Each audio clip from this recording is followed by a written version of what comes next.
Чапаев стучит костяшками, потом пинком открывает дверь.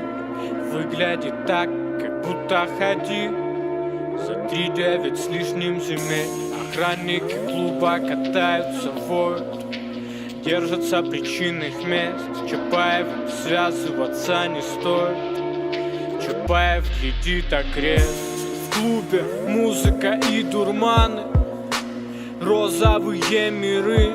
Но кто-то кричит: смотрите, парни, какой-то чес горы. И кто-то смотрит, ловит глазами жесты его руки и даже придерживает заранее зачем-то свои портки.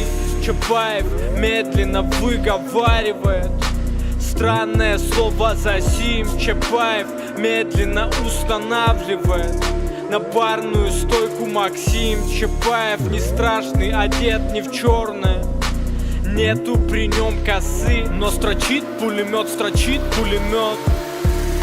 Смеется Чапаев в усы, и пули летят размазанным веером. В телах прожигают путь, пули насквозь пробивают доллары.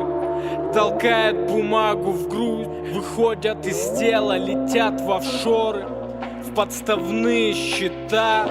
Строчит пулемет и как бы считает, читает. Во рту у Чапаева водоросли, в глазах русская печь. Он мог бы забить на все на это и просто на дно залечь, чтобы спокойно вести беседы с одним утонувшим бобром. Да вот бобер проболтался ему про Россию, нефть и Газпром. И когда кончается пулеметная лента, как припас на посту, Чапаев сворачивает самокрутку, вдыхает дым в пустоту. Потом выходит в московскую ночь, тянется дымный нимб, и он идет к новому клубу, и люди идут за ним. Чапаев стучит костяшками, потом пинком открывает дверь. Выглядит так, как будто ходил за 3-9 с лишним земель.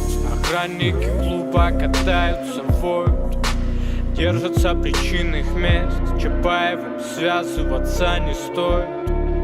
Чапаев глядит окрест.